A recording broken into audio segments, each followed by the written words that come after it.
Operation सिंदूर के बाद रक्षा मंत्रालय ने प्रेस रिलीज जारी कर कहा, ऑपरेशन सिंदूर का मकसद सिर्फ आतंकी ठिकानों को टारगेट बनाना था। यह हमला पड़ोसी देश से झगड़े के मकसद से नहीं किया गया है।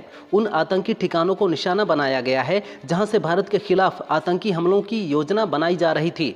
हमारा एक्शन गैर उकसावे वाला है। किसी भी सैन्य प्रतिष्ठान को निशाना नहीं बनाया गया। लक्ष्य को चुनने में संयम बरता है। पाकिस्तान व पीओके में स्थित आतंकी ठिकानों पर भारतीय सेना के हमले के बाद भारतीय विदेश मंत्री एस जयशंकर ने दुनिया को संदेश दिया है। जयशंकर ने ऑपरेशन सिंदूर की तस्वीर पोस्ट करते हुए लिखा है कि दुनिया को आतंकवाद के खिलाफ जीरो टॉलरेंस दिखाना होगा। इजराइल ने भारतीय सैन्य कार्रवाई का समर्थन किया है।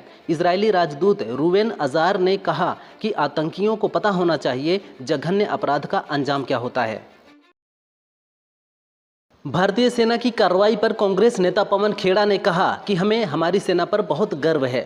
भारत के किसी नागरिक की तरफ या भारत पर कोई आंख उठाकर देखे और कोई आतंकवादी गतिविधि करने की कोशिश करे तो उसका यही अंजाम होगा।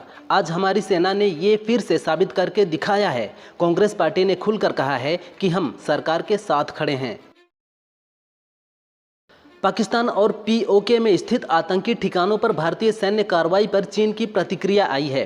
चीन ने भारतीय कार्रवाई को अफसोसजनक बताया है। साथ ही कहा है कि वह आतंकवाद के खिलाफ है। बता दें कि देर रात भारतीय सेना ने एयर स्ट्राइक कर पाकिस्तान व पीओके स्थित 9 आतंकी ठिकानों को तबाह कर दिया है। ये सभी ठिकाने जैश ए मोहम्मद, लश्कर ए तैयबा व हिजबुल मुजाहिदीन से जुड़े थे।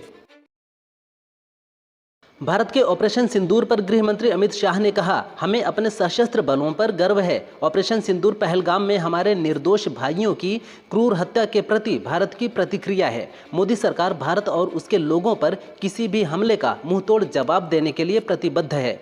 भारत आतंकवाद को जड़ से खत्म करने के लिए पूरी तरह प्रतिबद्ध है। भारतीय सैन्य कार्रवाई के बाद जम्मू कश्मीर के बॉर्डर पर हवा में भारतीय वायुसेना और पाकिस्तानी वायुसेना के बीच डॉग फाइट की जानकारी सामने आई। जम्मू के पंपोर इलाके के स्थानीय लोगों ने कहा कि रात करीब 1:30 बजे एक फाइटर जेट गिरा है। 1 घंटे तक हमने धमाके की आवाज़ सुनी। फाइटर जेट किसका है ये पता नहीं चला है। वहीं कुछ सैन्य अधिकारियों का कहना है कि ये पाक का JF-17 हो सकता है।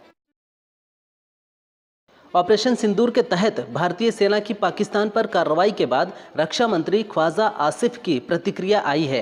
पाक रक्षा मंत्री ने कहा, पाकिस्तान अपनी हिफाजत कर सकता है, लेकिन भारत रुक जाता है तो हम भी रुक जाएंगे। अगर भारत पीछे हटने को तैयार है तो हम भी कदम नहीं उठाएंगे। पाकिस्तान अपनी तरफ से शांति का प्रस्ताव रख रहा है और तनाव को बढ़ने से रोक रहा है।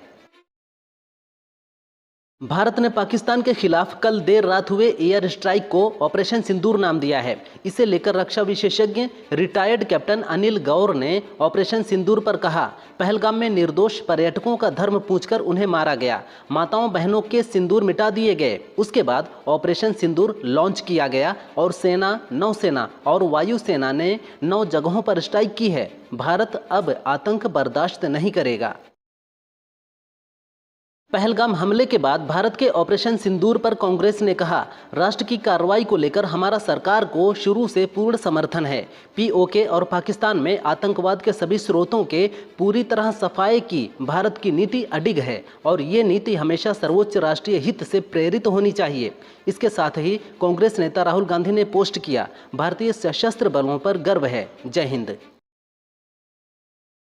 ऑपरेशन सिंदूर के बाद पूरे देश में जोश है। सोशल मीडिया पर भी यूजर्स एक्टिव हैं। इस दौरान भारतीय सैन्य प्रमुखों पर भी देशवासियों का प्यार उमड़ रहा है। एक यूजर ने लिखा, ये लोग मीडिया में ज़्यादा नहीं दिखेंगे, लेकिन ये इतिहास रचने वाले 4 सुपर हीरो हैं। इस कैप्शन के साथ CDS Anil Chauhan, army chief Upendra Dwivedi, air chief marshal AP Singh और naval chief admiral Dinesh Tripathi की तस्वीरें लगाई गई हैं।